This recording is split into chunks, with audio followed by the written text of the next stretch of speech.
पहली बात आपको ये समझनी है कि जब आप देने की प्रक्रिया में पूरा फोकस कर लेंगे तो मिल क्या रहा है उसके ऊपर ध्यान नहीं जाएगा। I am not saying that कि you are greedy, I am saying that कि नजर अगर मुझे कम मिल रहा है उस पर अगर थोड़ी सी भी जा रही है तो मतलब समझ लो कि हम जहां पे दे रहे हैं वहां पे चाह भी रहे हैं। अब सामान्य जीवन में तो ये है ही कि हम देखते हैं कि हम जो मेहनत करते हैं, हम जो काम करते हैं, उसके बदले में हमें रिटर्न मिलना चाहिए। सर्वाइवल है और मिलना ही चाहिए।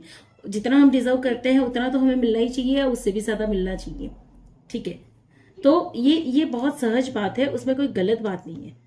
पर फोकस थोड़ा सा 3D से हटा के थोड़ा सा अगर ऊपर हम देखते हैं तो अबंडेंस कहाँ पे मैनिफेस्ट होती है, अबंडेंस कहाँ होती है?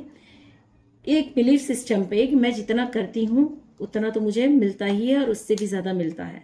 और जितनी ये बिलीफ सिस्टम आपकी स्ट्रांग होती जाती है तो समझ लो कि एक महीने आपने 40% कमाया, 40% भी अबंडेंस है। दूसरे महीने आप 30 पे चले गए तो 30 भी अबंडेंस है।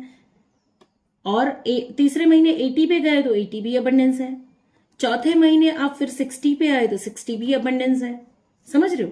पर होता क्या है, जब 80 कमाया है तो जब 40 आएगा ना तो लैक दिखेगा, कंपैरिजन शुरू हो जाएगी। तो 40 कभी अबंडेंस नहीं दिखेगी, 80 अबंडेंस दिख रही है उसके कंपैरेटिवली।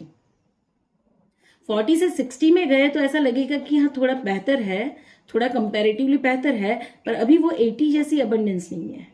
तो ये एक गेम है जिसको बंद ही करना है, टोटली बंद करना है। अबंडेंस का एक नियम है कि वो जितना भी आ रहा है वही अबंडेंस है। पहली बात, जितना भी आ रहा है, क्योंकि खाली हाथ आए थे आप, कुछ भी लेके नहीं आए। ठीक है, और आज आपके पास जो भी है वो यहां से आके ही तो आपने प्राप्त किया है। तो आपके पास जो भी आया है वो अबंडेंस है। अब यहां से और एक लेवल पे ऊपर उठ के और काम करना पड़ेगा। पहले इस लेवल को, कंपैरिजन के लेवल को खत्म करिए कि जो भी आया वही अबंडेंस है। अब दूसरा ये है कि मैं दे क्या रही हूं और मेरा पूरा फोकस देने पे होगा।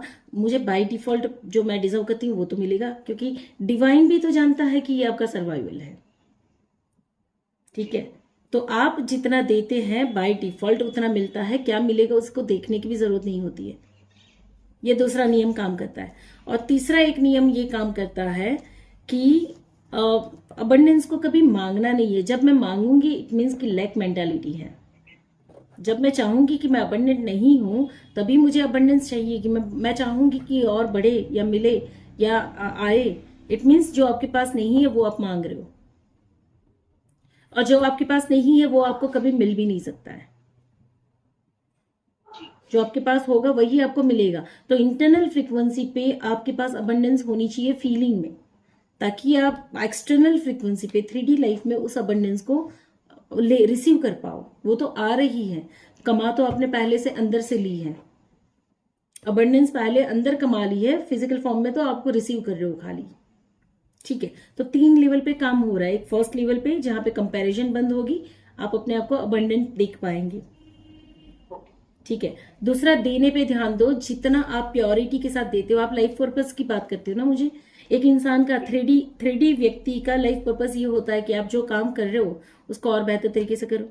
अगर मैं आपके सवालों के समाधान के लिए आपको हेल्प करती हूँ, मैं आपको समाधान नहीं दे रही हूँ, मैं आपको विचार की ओर ले जा रही हूँ ताकि उसमें से समाधान खोज पाओ आप।